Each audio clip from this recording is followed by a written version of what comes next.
everyone.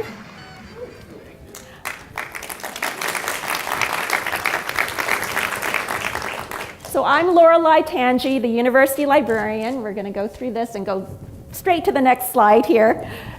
Tonight we're really excited about the opening of our fall exhibit, Donald McKayle, Dancing for All Time.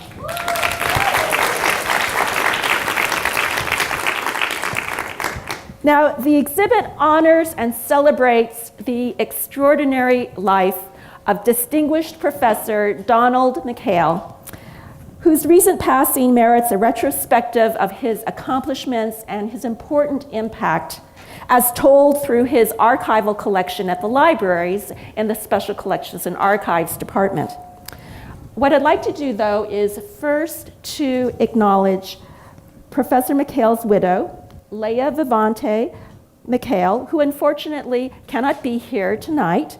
Leah is the artistic director and executor of the Donald McKayle Legacy. And I had the honor and pleasure of meeting her and also Dennis from the Donald McKayle Legacy earlier in the year. And I'm so appreciative of the input and the support about the exhibit, about this event. And we really appreciate their being here. And now I'm going to invite Dennis to come up to the stage and read a statement from Leah.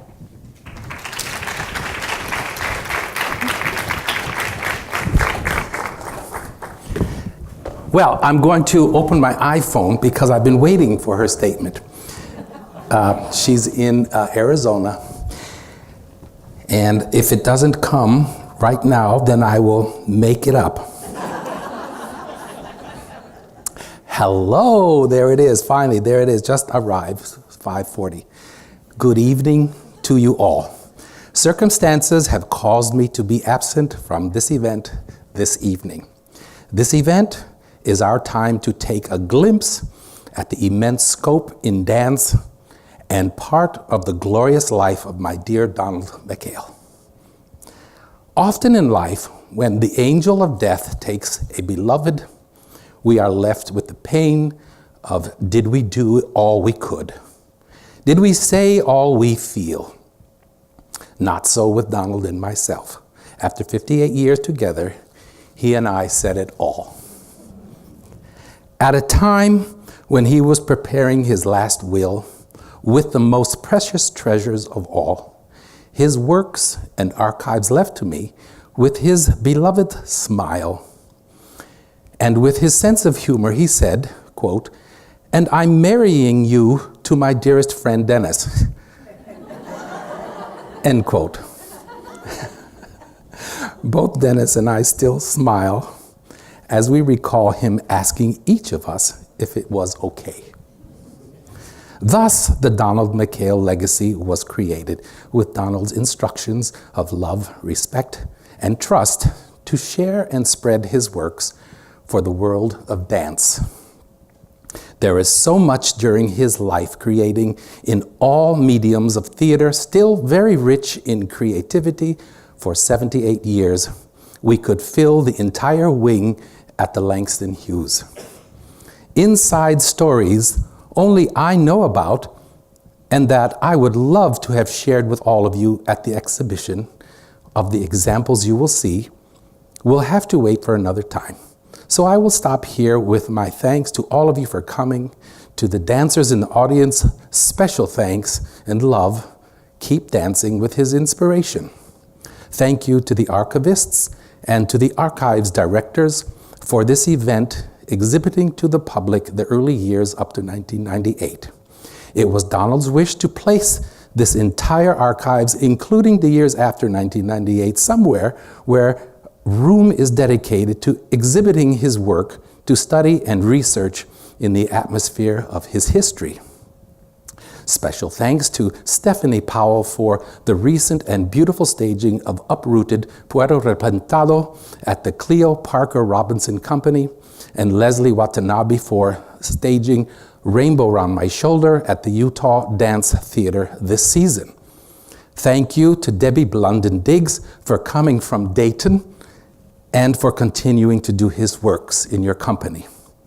And to Jennifer Fisher and to all of you in the theater, and Dennis, thank you with love.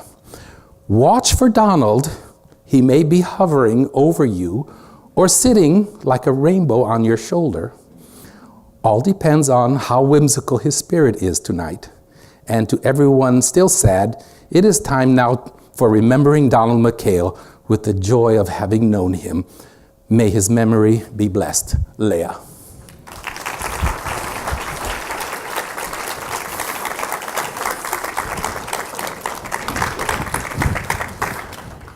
Thank you so much, Dennis. Perfect. Wonders of technology. Amazing. It is. And thank you for sharing that. Her words really bring the brilliance and warmth of her husband here with us. Now, the bulk of the Donald McKail collection at the library covers his career, as Dennis mentioned, from about 1948 up until 1998. And it includes really a variety of materials. It includes photographs, programs, production notes, reviews, audio and video recordings. And all of these materials are available at the library for educational and research purposes. Now, recently, over 100 film reels, like the one you see here, and video recordings of Professor McKail's world-renowned choreography and his performances were professionally reformatted. And these will be of immense research value to students and scholars for generations to come. Now, the reformatting was made possible thanks to a fund in honor of Carolyn A. Ladouty, who was an educator and an administrator in Rhode Island. And so my thanks to the family that set up this fund to honor her.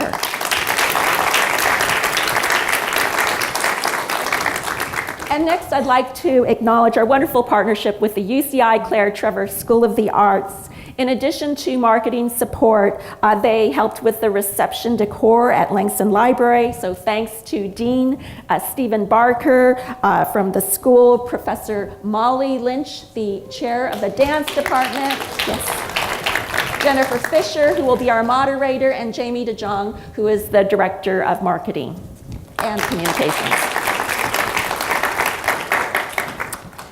Now, it's fair to say that Professor McKail touched many lives, both here on campus and beyond. And so I want to recognize that in the audience are many, many students of Professor McKail. Not only the Etude Ensemble, but students who have studied with him throughout the years, and a number of UCI faculty in the dance department, but also in other departments who were his close colleagues, as well as dear friends of Donald as well. So I want to just take this opportunity to acknowledge you and to really thank you for being here. Let's give everyone an applause for that.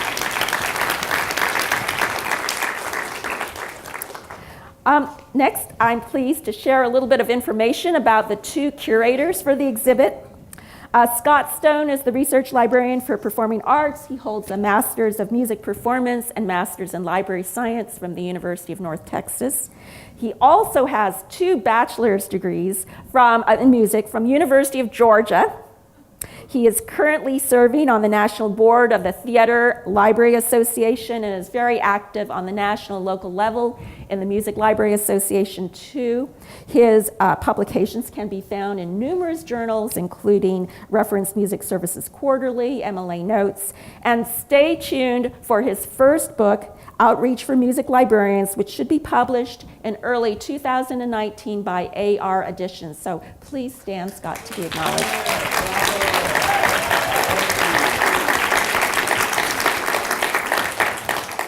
Our second curator is Derek Quezada, Outreach and Public Services Librarian for Special Collections and Archives. He holds a master's degree in Library and Information Science with an emphasis on rare books from UCLA and a bachelor's in Comparative Literature and Religious Studies here at UCI. He's an active member in various professional organizations like ARLIS and RBMS, which is for art librarians and rare book and manuscript librarians. And Derek is also an instructor for graduate programs in special collections librarianship. Derek, please stand.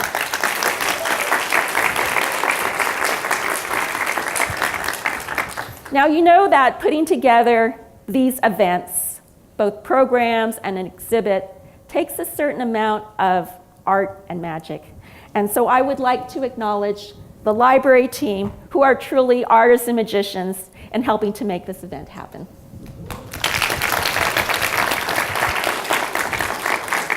And now to begin our exciting program, I'd like to introduce Professor Jennifer Fisher. She's a dance studies professor at the UCI Dance Department. She's shared that she was privileged to work with Donald for 15 years as a colleague. She is the author of the prize-winning book, Nutcracker Nation, How an Old World Ballet Became a Christmas Tradition in the New World, and it was published by Yale in 2003.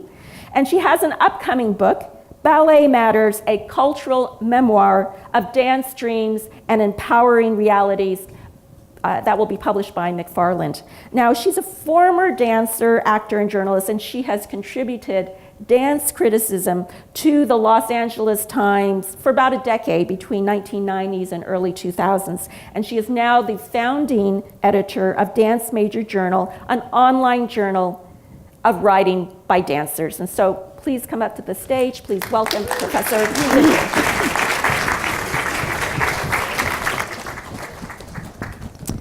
Thank you. Am I on? Yes? Thank you. Oh, is there a place to stand that doesn't have a light? Oh, right here. Thank you so much. I begin all of my public talks with this statement, and I begin there tonight because I know how much Donald would have loved it. I begin with an acknowledgement that we are on the unceded territory of Native Americans who lived here long before UCI was built. In this area, it's the Tongva and Ashman Native Americans, and I acknowledge them and honor them with their permission before starting.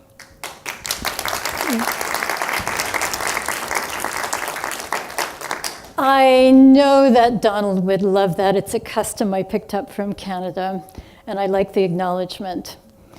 So I would like to thank the library for doing this so quickly. Donald McKayle was born in 1930 and died in April of last year. This is our first fall quarter without Donald. And this is only a part of what he left us, but it's a beginning, it's the legacy. I'd like to thank Scott Stone in particular, who's made such strong ties with the dance department that are not always found in the library, so he's often come over to us and learned so much about Donald and done some of the picking of some excerpts you can see of Donald dancing. He's told me something as a historian I didn't know by looking in the archives. He's put things that are whimsical and important alike into the exhibit, so I know that you will enjoy going to see it. Much of the time of Donald's last 30 years, almost 30 years, he spent here at UCI with us. He was on service committees, he mentored students, he was teaching. I was next door to him in an office for the last 15 years, and I could hear the music of what he was working on next. We can never talk about Donald without saying how much we miss his bursting into the department, singing and telling stories and sitting down and being living history. I am so glad that he lived to understand how important he was to the dance community. But when he was not here, when he didn't spend time here at UCI, he was making a solid place for himself in the dance world. He was, of course, one of the first 100 treasures of American dance, the first 100 people who made a big impact in America on dance by the Dance Heritage Coalition.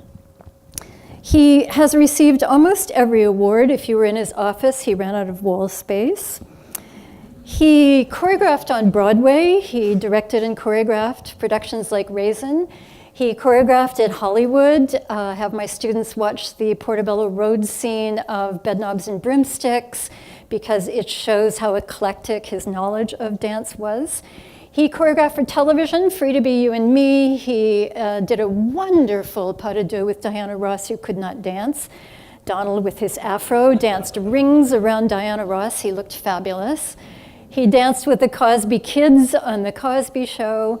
And I would have to tell our students here some of the popular culture things, but of course, he made his reputation with concert dance. He came into the concert dance world when he was 17 years old. He saw Pearl Primus. He went home at 17 and choreographed his first solo to a poem because nobody told him he couldn't. It was to Saturday's Child, and that solo is still done today. He was a born choreographer. But he did have training at the New Dance Group, which was a social activist dance group full of socialists and communists at the time who really just wanted to make dance speak to the betterment of human beings. Donald McKayle was a humanitarian, and he was schooled not just in ballet and modern and jazz and tap probably, but also Bharatanatyam and Irish step dance and all kinds of dances from around the world. So he was trained, but what he brought into the dance world, of course, was who he was, the son of Jamaican immigrants who grew up in Harlem, very well educated. And he left us this legacy of masterworks, Rainbow Round My Shoulder, and games, Songs of the Disinherited, District Storyville, a lot of things about the African American experience, but that is not where he stopped. He did a lot of other themes, such as the rights of indigenous people. He made ballets on Jewish themes. He made a ballet about climate change. He made a dance about the madres who were protesting the disappeared in Argentina. He watched the news, and then he choreographed about things that mattered all over the world. His last two works here, Uprooted, about migrant farm workers, and Crossing the Rubicon, which was inspired by the plight of refugees. He did not know that he wasn't supposed to use the music, costumes, and dance of other people. He made works that emphasized everyone's humanity. So he did, before I forget to look at my notes, a program called Black New World. He was very much a part of the civil rights movement. Rebecca Cole reminds us that what Donald did on stage with Dancing Bodies was as important in the struggle as people who were sitting at lunch counters, people who were doing bus boycotts and marches. What he did was talk about the humanity of African Americans at the time, and he made this evening-length work you can find out more about called Black New World. So he had this fabulous education from the New Dance Group. Where else but among social activists could a young Black man in Jim Crow America get an almost free education in dance, an eclectic education? His legacy is, of course, his body of work and all the memories that we have about him now. He wrote a fabulous memoir. He had documentaries made about him. I recommend them. His work is done in a lot of different dance companies. But I'd like to remember, because we're here at a university, that it's not just the legacy of his work, but the legacy he left in all of his students. He instilled great respect for the dance form, for the theater itself. He recognized who they were. He made parties for them. He brought his chopped salad to parties. He was a full-service professor. He kept them in line, but he treated them well. He treated all his colleagues well. It's not always the case with a great choreographer who gets famous and is well known throughout the world that he should be what in Yiddish is called a mensch, a real man, a human being who by his example has taught dozens, hundreds of young dancers. Everywhere I go where I've talked about Donald or they know I'm here, they have a story about Donnie from the old years, Professor McKayle, about Mr. McKayle from Respect, about Donald is what we called him here for many years. And that legacy is as much of value than what he left us artistically. He lived his values, and that memory of being an artist and a person who believed in the human rights of all individuals is very important.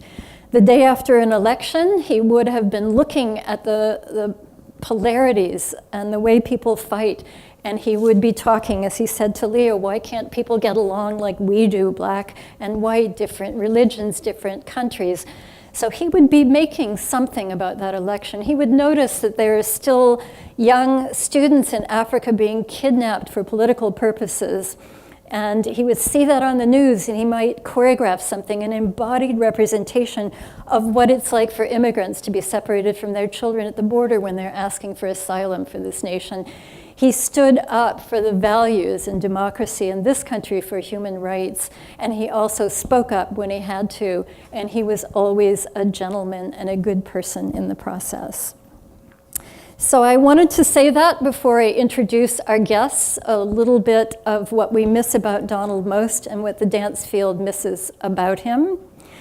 I want to call to the stage Debbie Blunden-Diggs and Dennis Nahat. They're going to answer a few questions. Please move into your positions. And I will, thank you, welcoming them. I can't move. Debbie Blunden-Diggs is the daughter of Geraldine Blunden. She's been the artist who founded Dayton Contemporary Dance Company. And Deborah has been the artistic director for 11 years. It was founded in '68. They're in their 50th season. Rainbow is part of their repertory. She's a choreographer in her own right, and a teacher and a keeper of the McHale legacy.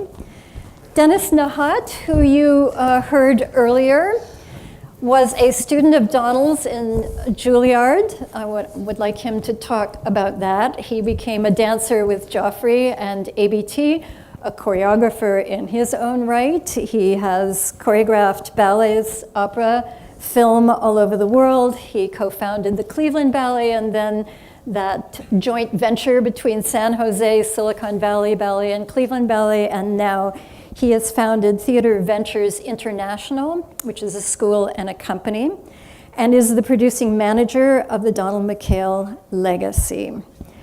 So I got a chair over here. I hope I can travel without my microphone going wonky. You're on. Good. You're good. Okay. But we're not supposed to stand under the black speakers. Under the black speakers, that's my problem. Okay. So I wanted to start with Deborah. I know that she danced the Madam in District Storyville. And I wanted to ask, first of all, what it was like and what you remember working with Donald. It was magical. That's the word that I sum up. I've had several opportunities to work with him, and each occasion was absolutely magical. He was a prolific storyteller, using movement as his text. And so every time I got to work with Mr. McHale, I learned something. I learned something physically about how to dance, but more importantly, I learned about how to tell stories with the intent and the intention that helps us bring our audience across the footlights onto the stage with us. He was a marvelous soul, and just the opportunity to be in the room with him, to sit at his feet and hear his stories, were just as important as learning the steps to his dances and performing the dances. He has shaped me so much, not only as a dancer, but as a choreographer and as a director. I watched him coach dancers. I was coached by him, and his manner, his authority, it just has shaped me personally. In my career, and DCDC is 50 years old this year, and I've been a part of that company for many of those years. And the time that I spent with Mr. McHale is really precious time for me. Can you tell me, because when he was here, he was an amazing coach. Can you remember the kind of coach? How did he get a performance out of you? He made you think. He made you think about what it was beyond the step. beyond tombe pas de bourrée, fourth position, double pirouette. He made you think of why you were saying those things with your body. He made you think about the imagery you were creating with the shapes. And so all of that rolled into, here, come sit next to me, I want to talk to you about this, was his way of sort of getting into your psychology about how you were going to perform the piece. And Mr. McHale's works are fun, some of them are whimsical, but some of them are just plain old hard. Just really hard to not only deliver the physicality of the movement, but tell the story on top of that. And that's what's important. It's important to tell the story, to have the intent. Anybody can learn the steps. That's what he said to me once. He's like, anybody can learn the steps. I can pull somebody walking down the sidewalk, and with enough time, they can learn the steps, but can they tell the story? And so that has grounded me, not only as a performing artist, but a creator of dance too. What are we trying to say? And so as he coached you through, and coaching was not always on the Marley, it wasn't always in the dance studio. Lots of times it was over lunch. Lots of times it was as I was driving him back and forth to his hotel, but he was always teaching. There was never a moment that he wasn't teaching you something. Thank you. Dennis, you were a student of Donald McHale's Very early on. at Juilliard. Can you tell me something about that? Oh, God, yes. I was 17 years old, and we were in modern class, which was the Graham technique or the Jose Limon technique for the beginning of the season. And Mary Hinkson was our Graham teacher. In the third week, I recall, she had to go on assignment somewhere where she was working or performing. And Martha Hill, the great Martha Hill, director and founder of the Juilliard dance department, came in and she said, "Class, you are going to have a substitute teacher this week, and his name is Donald McHale. Get ready." And she turned around, started to walk out, and one of the dancers behind me said, "Excuse me, Miss Hill." She said, "Yes." She said, "Who is Donald McHale?" She turned around quickly and ripped the pencil out of her head and said, "You will find out," and went back in. So well, okay, and we're sitting on the floor, getting ready to warm up, sitting on the floor, and he walks in, "Hello, everybody, stand up." Stand up? Okay, we stood up, and he started teaching us movement that warmed us up. And he said, "We'll move, and you'll get to dance, and this and that. Don't worry about the pointed feet, don't worry about the legs, just move, and you'll get it."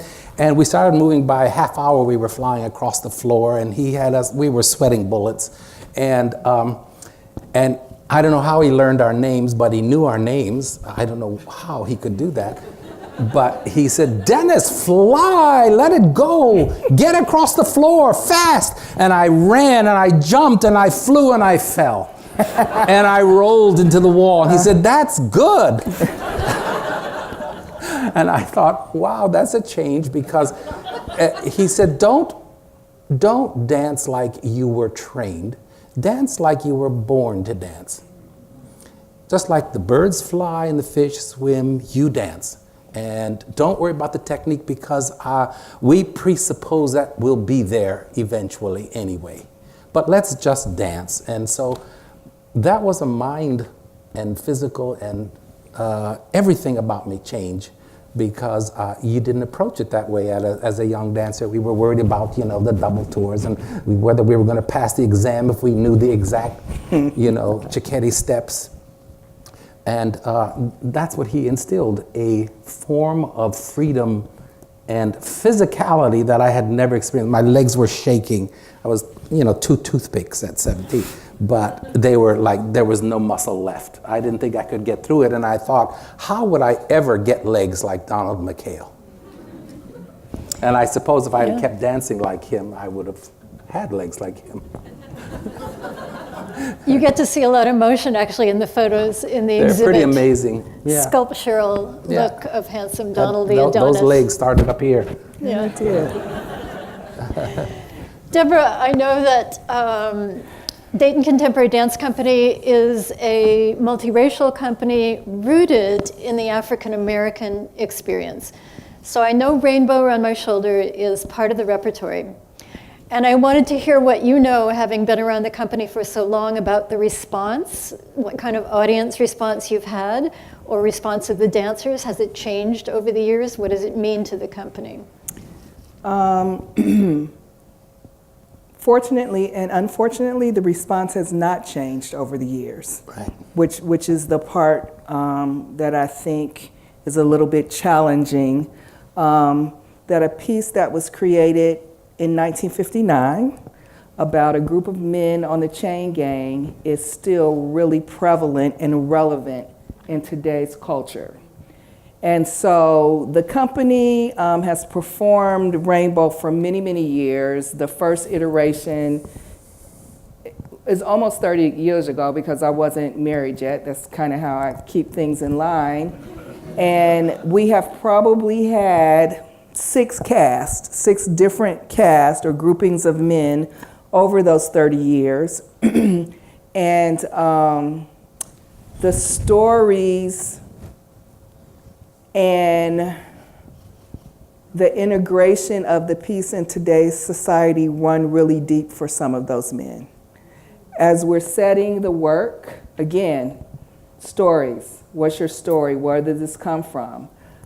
They have their own personal stories of uncles, fathers, brothers who are incarcerated at this time. And doing this work allows them some expression of their own hurt and anger over a society that would chain men together, and that what they have that allows them through this time and through this space is each other. The camaraderie, the trust, the depending on each other, and their imaginations, their ability to still have hope. Hope can be a very, very wonderful thing. And in the imagination of this woman who appears in their mind in this piece as the mother, as the sweetheart, as the wife, allowed them to have hope.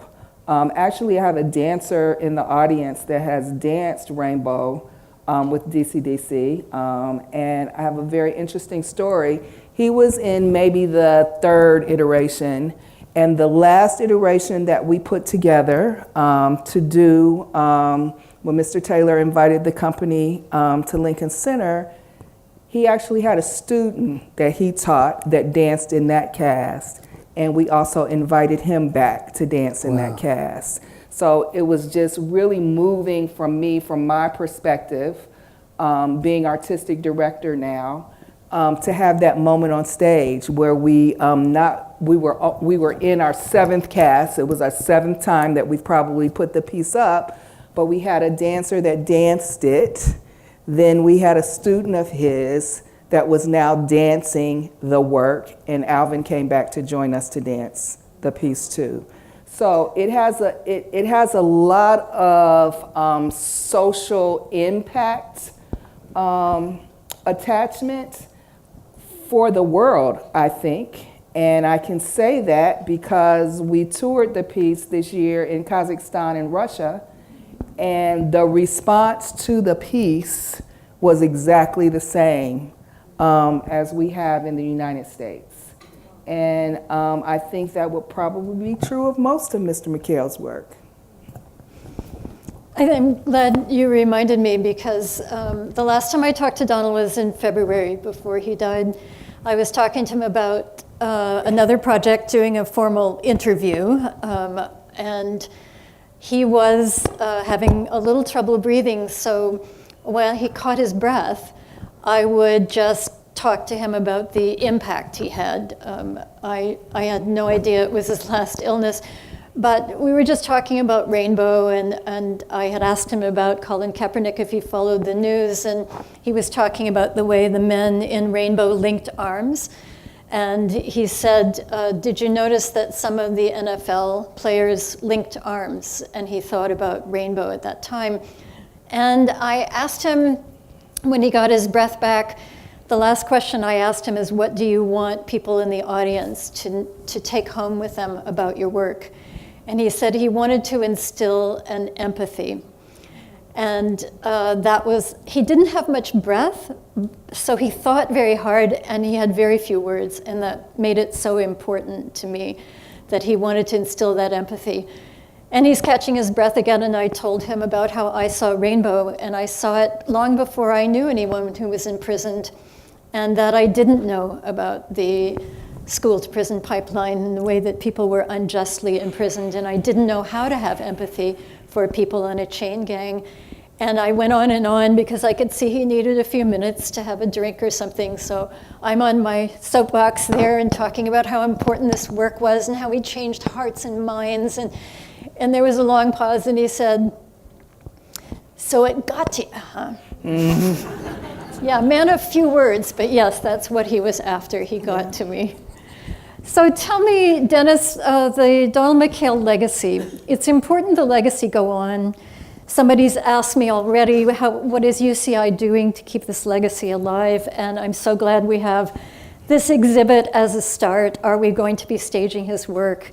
So tell me what the legacy wants to do and how important it is to keep this work going. What's it going to be doing? Well, the legacy is actually two-tiered.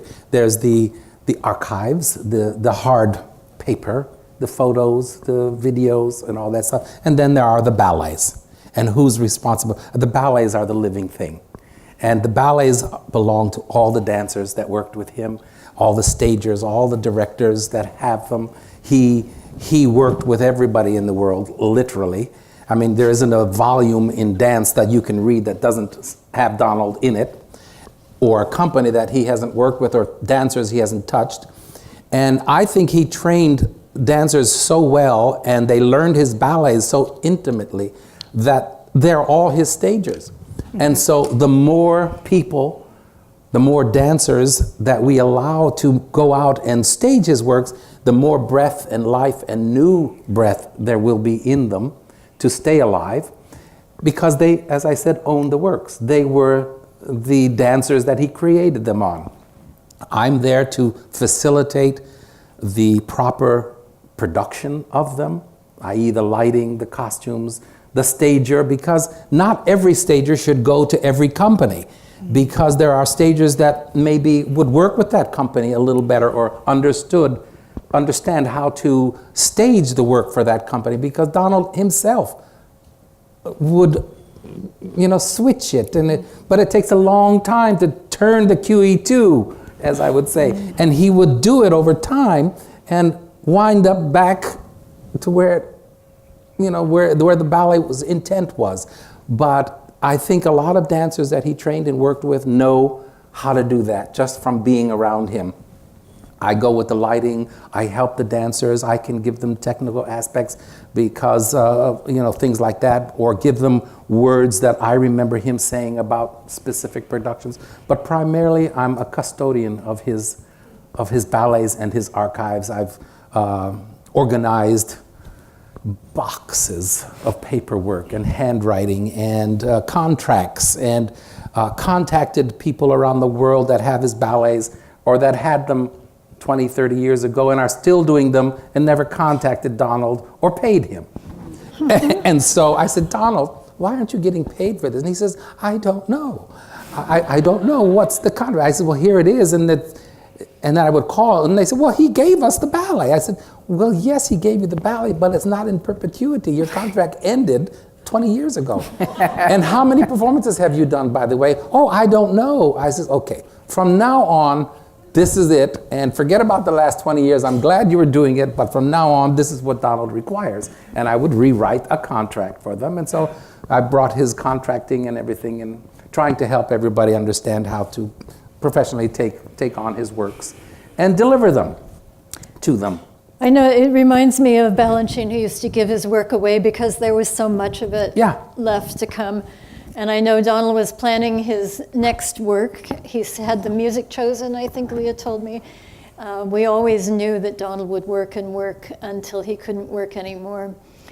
I know we want to open up to Q&A, but first, Dennis, you had a presentation? I do. I have a presentation of several of his latest works, and we went back a little bit to District Storyville, just a little bit, and I did little snippets of some of the video and pictures of the most recent ballets, the ones that he created in the last years of his life. And I thought I would just talk about them and show everybody what happened after 1993, where this exhibition stops. Because Donald always said, I don't want to be stuck in mud with Rainbow and District Storyville. I've lived another 35 years after that. And so I hope everybody knows what I did after that. And I said, don't worry, Donald, I'll tell everybody. So I think that's what it is. So, Permit me. how do we get the technology going? Well, I think actually I started Kathleen? here with you. Are we up and ready? There it is. And if it gets boring, just tell me and I'll stop, or we can move on. Donald McKayle spent his entire life devoted to his art, with works that have reached into nearly every topic in the human experience, numbering over 250 and span 60 years. He has, for his entire career, been in the forefront of a major leader in dance and all entertainment media. McKayle has created works on many of the world's major dance companies, ensemble groups, Broadway theater, television, and universities, bringing dance education to heights and training with every new creation. Dancers from across the United States and throughout the world have competed for positions to work with Donald. And as Jennifer said, he is among the first 100 American irreplaceable dance treasures. Consistent with McKayle's multi-world view, and that's Debbie with her company. And can these lights go off, by the way, so you can see the picture, unless it's all right? And that's Carmen de Lavallade in New York City, where they performed his Rainbow to extraordinary standing ovations every time at the Lincoln Center. It just brought everybody to their feet before the curtain even hit the floor. And Donald came on stage, they brought him on, and of course they wouldn't let him off the stage. And then Debbie, you repeated it here in January at the American Black Festival, and again, was simply outstanding. Crossing the Rubicon, Passing the Point of No Return, had its world premiere in February 2017 and was to be Donald's last work. In McKayle's own words, quote, "It follows the current plight of refugees and their experiences, struggles, and fears. It is meant to remind us that even as these people flee from crimes against humanity, they remain human beings, aching from loss, fearing the unknown, finding tender moments in the chaos of fleeing, and banding together as a collective to help one another." At once, the tone is set for a very serious and poignant, relevant work of art. The entrance and the groupings of the ensemble and throughout the work suggest the long and arduous journey to find peace and freedom. Human beings migrating to a new, frightening, unknown land are familiar tragedies today.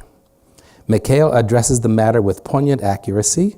He dares to ask his dancers to perform mostly in unison to powerful effect, and as if everyone were experiencing the same life-threatening situation.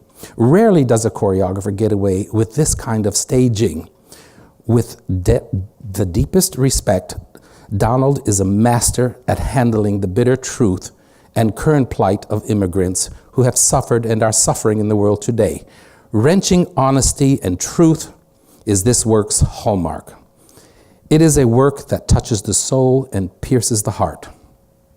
Dr. Donald R. Nielsen says, quote, "Some dances you watch and some dances you feel. I just can't stop remembering the feeling I had experiencing the premiere of Donald McKay's stunning Rubicon. I was moved to tears by the soul of the work, plus the social relevance embedded in the choreography. Not just steps, it suggested a ritual that was meaningful and utterly human. Uprooted, Puerto Replantado had its premiere in February 2015, and this work deals with undocumented immigrants to the United States. In late spring and early summer 2014, McKay says, quote, I watched the reports and pictures of young children carried by their older siblings parting from their mothers while climbing the border fences of our country in search of freedom from oppression, poverty, and desperation. I watched the young and watched the mothers sad, brave, and selfish.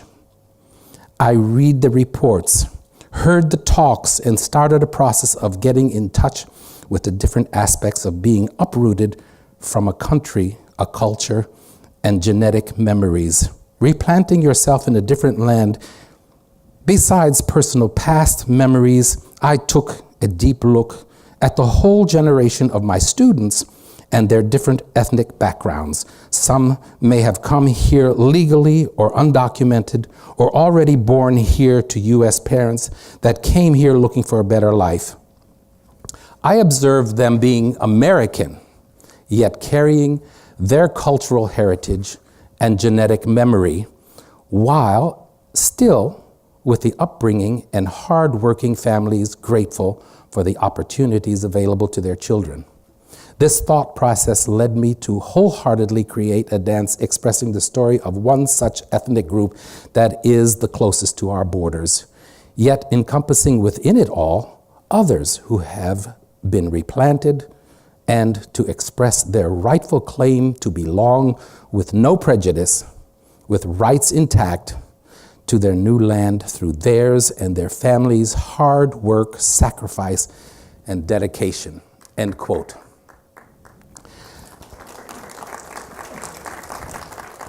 Those were all notes that I took from Donald, a mouthful and a remembrance. His wife, Leah, incomparable partnership, created many, many works, gave him a CD of Lila Downs' composition of her lyrics and singing of herself, also on her own recording of Borders. Once he found his music, he started rehearsals. And even in the title of the piece, Uprooted, Puerto Replantado, it covers two cultures. Cleo Parker Robinson, the founder of the Cleo Parker Robinson Dance, after seeing a repeated performance months later, said, quote, I remember how visually beautiful and thought-provoking the work is, and now, in light of current affairs in our world, I see the work as even more relevant than it was a short while ago. Here, you will see a solo from her company that was performed last June at the festival in Los Angeles, produced by No, I think I've said Lula it. Washington. You know, you are strongly a woman, but you're a woman in blossom. You're a niña, and you'll get stronger and stronger. So this whole dance is part of that growth. Yes, okay. You get stronger through it, huh? Desde temprano, la niña reza, para que su día no sea tan largo, y con la luz de madrugada hace limpieza de sus encargos.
I wish you could see the whole thing. We won't have time. But it was beautiful. And Donald said those few words to her, and it just turned her completely into the glorious performance that she gave and knocked the audience off its feet. House of Tears was done in 1992 to the music of Astor Piazzolla. Again, the costumes were designed by Lea Vivanti, and extraordinary endeavors about the Argentine military junta from 1976 to 1983. To the innocent victims of war, Donald said, "Against humanity, House of Tears is inspired by the cruel repression of Argentina. In those dark days known as the oppression, thousands disappeared without a trace into prison cells and torture chambers. The headscarved women who walked the Plaza de Mayo, demanding the return of their loved ones, were the conscience of the nation. In their spirit were the eyes of the disappeared." House of Tears paints a poignant picture of political repression and transcends geographic boundaries to address tyranny everywhere. Donald made 3 parts in this ballet. The first part was The Dirty War. The second part was called Where They Are, and the last part was called Nevermore. And here is a video of the spirit of Argentina.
Ancestral Flights was a 2013 ballet, and it dives into the loss of the indigenous American Indian. The music Donald used is from Anthony Bernard Romain, where he uses repetitive high violin sounds depicting the agony of falling from flight. And as the earth disappears, the dancer seems to reach to the earth to pick up the earth in defeat of falling from flight. And it's stinging once again. Mikhail speaks the truth of the loss of people. In this photography here is Meg Wyoming and Carl Ponce Cubero. Mysteries and Raptures was another ballet he did in 1993, and it was based on the ancient Hindu theme. It blends expressive elements of Indian classical and folk dance with Mikhail's ever distinctive innovation in modern dance. The cycle of life from birth to rebirth is the essence of this sensual 30-minute work, again with costumes by Lea Vivanti. The main characters are the youth, man, martyr, and he encounters 3 deity goddesses of creation, preservation, and destruction.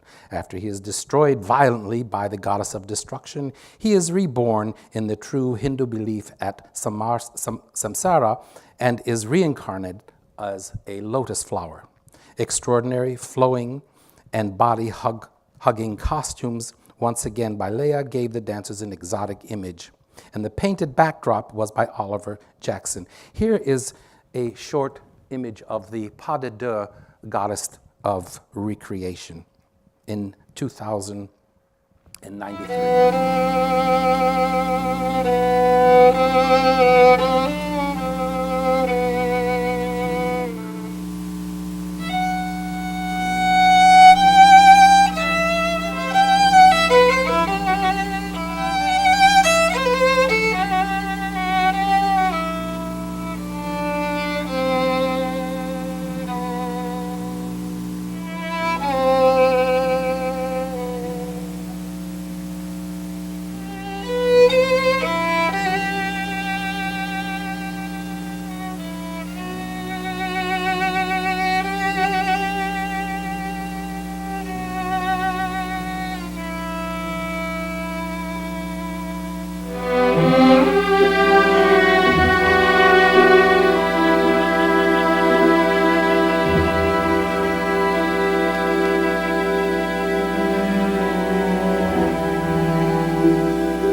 that music is by L. Subramaniam.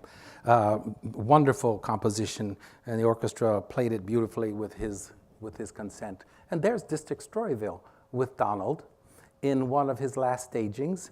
And Welcome to America, the world of jazz, where jazz came out of District Storyville, and it went out to the world, sounds of Africa, and the hymns of the church, and the plight of the chain gang.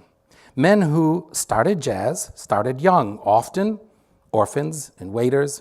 They played the parade in the Spasm Band and tagged along as kids. Among the women, characters' names were Countess, Titanic, Sugar Lover, Stingray, Copper Scent, Rudy Doody, Knock Off the Wall. And men were called King, Willie the Pleaser, Pensacola Kid, Bo Diddley, Stack of Dollars, and now meet Louie, Little Lou. He could have been Louis Armstrong, Buck Johnson, Buddy Boulder, or King Oliver. On the way to the graves, the band mourned death, but coming back, they screamed with delight. This was New Orleans at the turn of the century, and there wasn't nothing like it, as Donald said. And these are curtain calls of each character with Donald.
Great fun.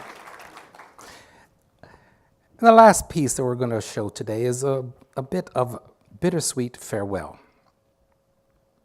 Donald created the work when he thought he was leaving UCI in 2016 and after the loss of many of his closest friends. The result was Bittersweet Farewell. And in the last rehearsal, and please excuse my photography because my iPhone doesn't always want to work, but Stephanie Powell was there, and some of the dancers asked what was the name of the piece because they were rehearsing it and didn't know what the name of the piece was. Well, let Donald speak for himself. What's it called? Bittersweet Farewell. And why? Because that's where I feel.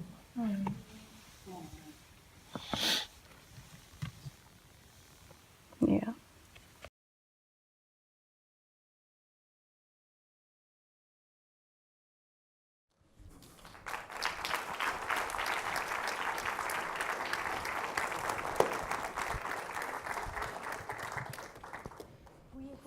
A few minutes, yes. If there are questions from anyone to ask of our panelists. I couldn't see if there are. Yes. One.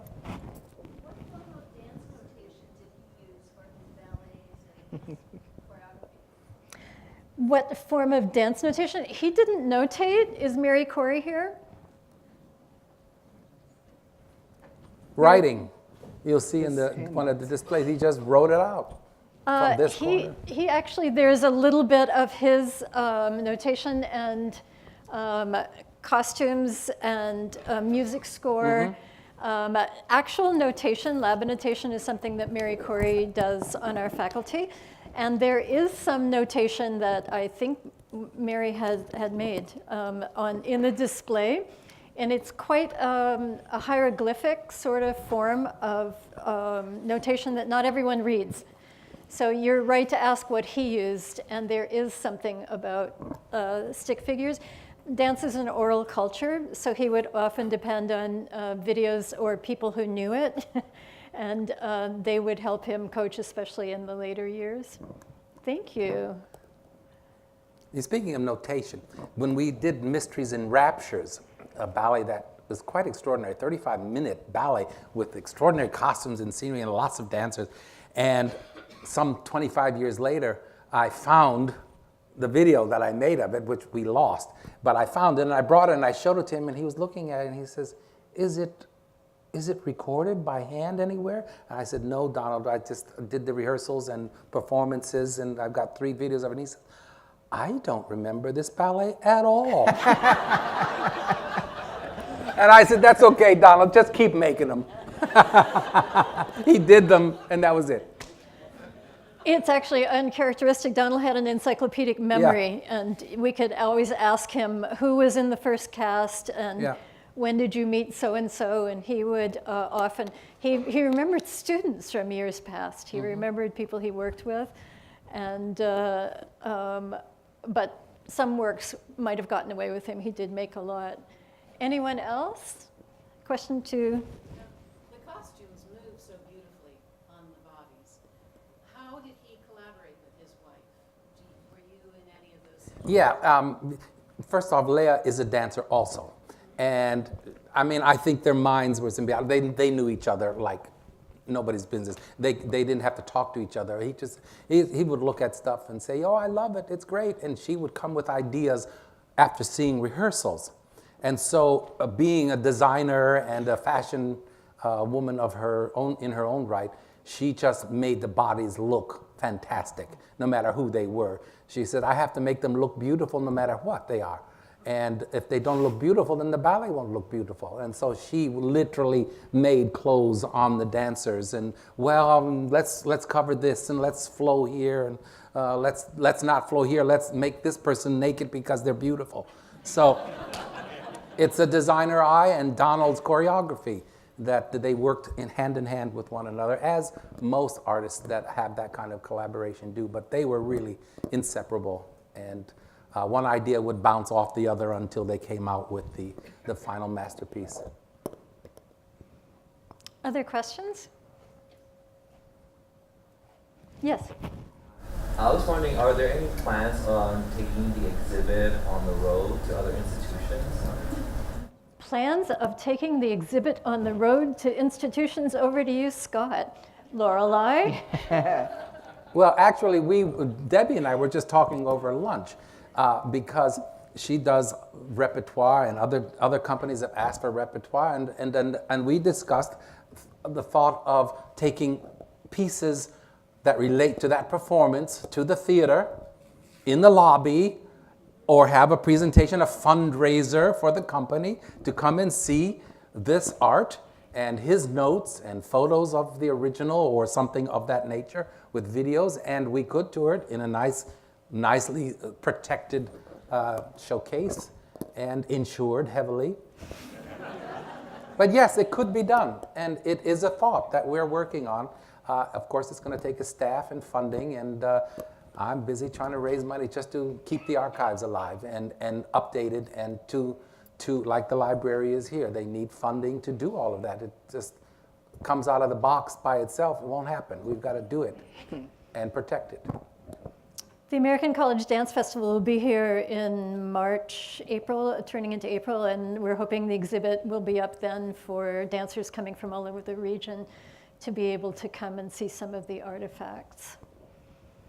Is there one more question at the back? I have a question about vocabulary. So Donald's beginnings were in Graham modern dance in New York. At some point in his trajectory, we see more classical ballet influences in the work. And so I'm wondering about at what time did that shift begin to happen? If anyone can point to that. So do you think that he worked with when he worked with ballet companies? He worked with ballet companies, but most of his ballets are not on point. Right. Except what you saw here today. That's why I wanted to show it, because the spirit of Argentina to him was ethereal and needed to be up off the floor. And since he was dealing with a classically trained ballet company, he put it on point and did it brilliantly. And so that's how things happen, I suppose. Choreographers want to do them and, on point. It's not always part of their Thought process. of the thing, what it is. But that solo was impossible. It was so hard. That girl who danced it is from Cuba, was a dancer, and she said to me, Dennis, I can do 5 variations from Sleeping Beauty, no problem. This solo is impossible. And I said, that's because, you know why? And she said, why? And I said, because he made you dig for it. And she said, you're all right. But I also think that Mr. McHale was a master at creating on who was in the room. Yeah. Who the dancers, the bodies that he had on the floor. Yeah. And so I think that if we could see his collection of work over time, it would be very interesting to see what he created on who and when. He was just a master at it. That's a really good point. Most master choreographers can do that, take from what they're working with. And Donald had an eclectic vocabulary. He was very proud of the fact that he had worked in so many places and his dancers were very versatile. And his training at the New Dance Group, they didn't silo people into, you are a modern dancer and you are this kind of dancer and that. So in a way, that was preparation for today's age when dancers have to be so versatile. They can't really only know one thing. They have to be very versatile. He used to come and watch class. Even watch class for, he would sit there for an hour and a half and just every day look at the dancers and wonder at them and enjoy them and said, wow, they're so beautiful. And ideas just came out of him like a fountain in the studio. And he used his material, like you said. Yeah. He said, I learned from my dancers. And he loved his dancers like no choreographer I've ever met. He cherished them. He did, and he treated them well. It's a very hard year, this first year. I'd like to thank the library again for helping us commemorate. We need to keep his memory alive, and we would much rather Donald was here today. It breaks my heart to see him talking and know that he's not here, but we do, as Leah said, celebrate his work now. He left us so much. It's pure joy to talk about him and to celebrate the things that he left behind. Thank you very much for coming.